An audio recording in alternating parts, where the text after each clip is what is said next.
Par rapport au cours dernier, qu'on a enseigné du Rambam, que parfois Hachem punit la personne qui ne pourra plus faire teshuva. Alors là, c'est pas évident. Je vais m'expliquer. La Gemara nous dit souvent qu'il y a des fautes. En maspikin bayado la teshuva. Alors c'est possible que c'est pas le Rambam, c'est possible que ma comparaison est fausse. Parce que le Rambam me dit, c'est-à-dire, je veux dire, c'est possible que je me trouve, oui, il y a des cas pareils. Mais il y a des fois où la Gemara nous dit en maspikin bayado la teshuva. Il n'aura pas le temps de faire teshuva. Par exemple, quelqu'un qui dit Ertave Hashuv. Il est jeune, il dit je vais m'amuser dans ma jeunesse, après je vais faire teshuva. Je vais transgresser le Shabbat, et quand je vais faire mon million, je vais commencer à garder Shabbat. On ne lui permettra pas de faire. Il n'aura pas le temps de faire teshuva. Il dit quelqu'un qui fait fauter les autres. Alors là, j'ai entendu de Rav Reisman. Ça ne veut pas dire qu'il ne pourra pas. Ça veut dire que ça sera plus difficile. 100 fois difficile. Par exemple, beaucoup de gens que j'ai connus dans ma vie, ils m'ont dit, on a gardé Shabbat. Non seulement on n'a pas perdu, on a gagné de la santé, gagné du temps, et dans beaucoup de cas, on a même gagné de l'argent. C'est-à-dire des fois, tu vois un homme, il transgresse le Shabbat, il décide de faire teshuva, et il voit, la première semaine, j'ai un ami, il m'a dit, c'est un élève, il m'a dit, j'étais chauffeur de taxi de Paris. Il m'a dit, le Rav, il n'arrêtait pas de me dire, tu verras, ne travaille pas Shabbat, tu vas gagner autant. Ah, une fois, il m'a dit, essaye une semaine. Il m'a dit, j'ai essayé, je vois que ça marche. Ça marche. Comment? Dieu seul sait. Mais Tachla, c'est comme ça. Avant, il travaillait 7 jours. Je ne sais pas si dimanche aussi. Il gagnait tant. Et je me dis, je crois que je suis fou. Après, il me dit, il est religieux aujourd'hui. Après, il a compris, en fait. Il a dit, la meilleure vie, c'est vie quand tu es religieux. Il a son fils, malheureusement, qui n'est pas... Il me dit, je dis à mon fils, sache, la meilleure vie que tu veux vivre dans ce Olam Hazé, dans ce monde, sois religieux. C'est pas Olam Haba. Dans ce monde, sois religieux, comme ça, il dit. C'est des choses qui te marquent. Une fois, un cas, il me dit, Rav, moi, j'ai arrêté, ça ne marche pas. C'est ça, je ne sais pas si c'est son cas, ouais. C'est quoi? Il n'arrêtait pas de dire, je vais faire teshuva. Alors, on ne va pas l'aider dans sa teshuva. Il aura 1 ou 2, 3 mois que, à cause qu'il a fermé Shabbat, ça ne marche pas. Mais, s'il s'entête, il s'efforce. Malgré, il dit à Hachem, malgré tout, je vais faire teshuva. Tu veux, je n'ai pas de parnassa, c'est pas grave, je perds mon argent. Tu verras que les portes s'ouvriront encore plus.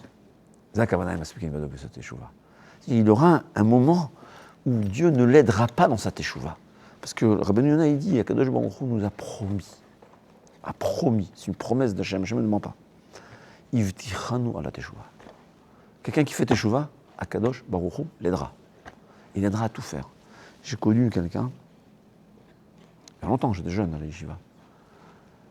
C'est son ami, c'est un Baal teshuva. Quelqu'un, il m'a dit, j'ai un ami, il a fait teshuva. Dans sa jeunesse, il avait beaucoup volé, malheureusement. C'est quoi la teshuva? Il faut rendre. Qu'est-ce qu'il a fait? Il allait rendre à tout le monde. Il se rappelait des choses, c'est incroyable. Tu vois, dans les hôtels, il a tout fait.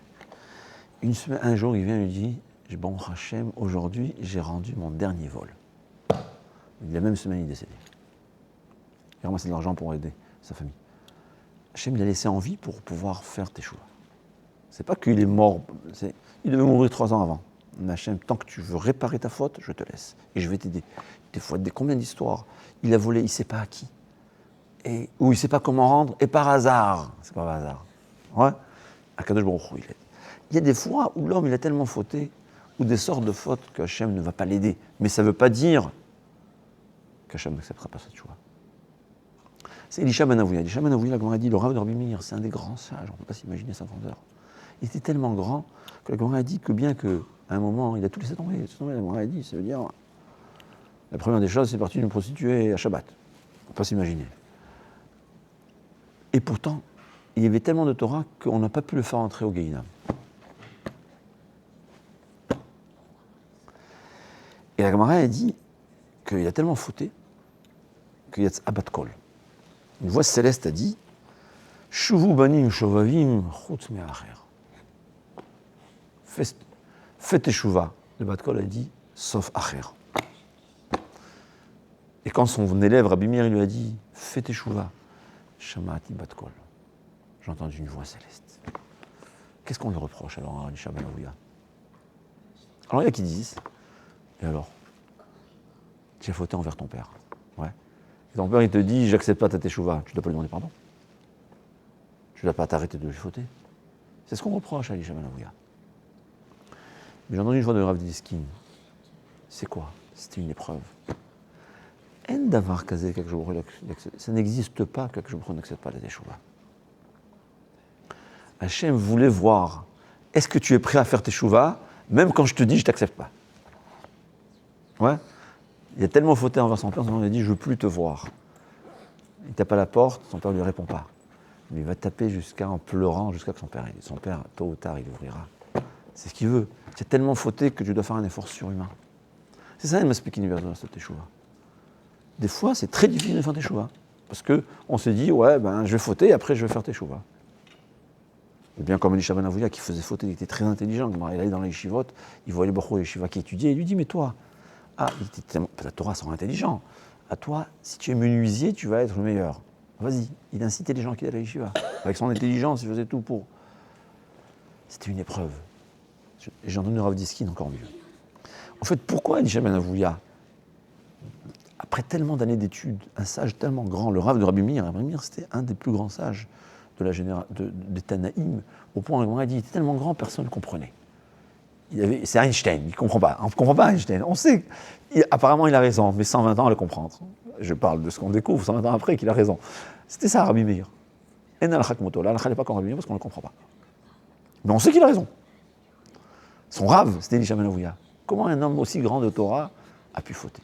La Gemara a dit, parce que le début, sa source n'était mauvaise. C'est quoi? Que dans sa Brit Yitzhak, la veille de sa Brit, les sages étudiaient la Torah, le père il voit qu'il y avait du feu autour. Il a dit, c'est ça la Torah, et moi je veux que mon fils soit un Talmid Chacham. C'est-à-dire il a envoyé la Torah, pas parce que c'est la volonté d'Hachem, mais pour les honneurs qu'on reçoit, pour le kavod. Donc c'était chez l'Olechem Shamaim. Il n'a pas fait pour Dieu, c'était un peu pourri à la racine. C'était quoi sa réparation? Faire teshuva l'Echem Shamaim. Faire teshuva pour Dieu. Hachem, tu me dis, tu n'acceptes pas ma teshuva, je fais quand même teshuva. À la différence de celui, c'est quoi le Shelo Hashem Shamaim? Quelqu'un qui fait des mitzvot pour la récompense, c'est Shelo Hashem Shamaim. Là, lui, il fait teshuva, les Hashem Shamaim. Je sais que je vais aller au Guénem, je fais quand même teshuva, je reviens vers toi, je te demande pardon.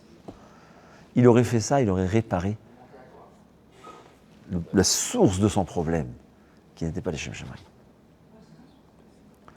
Mais à savoir, rien n'empêche la teshuva, tout être humain. La Gemara dit, c'est incroyable. Alors, il y a deux sortes de teshuva. Il y a la teshuva qui veut dire dorénavant je suis tzaddik. Et ça, il faut savoir qu'un homme est jugé selon ce qui est au moment de sa mort. Si au moment de sa mort il voulait être tzaddik, il est tzaddik. Mais il y a la teshuva qui répare le passé, ça on parle. Parce que chaque faute, ça détruit. La Gemara dit En d'avoir à remettre du final teshuva. C'est impossible de ne pas faire teshuva.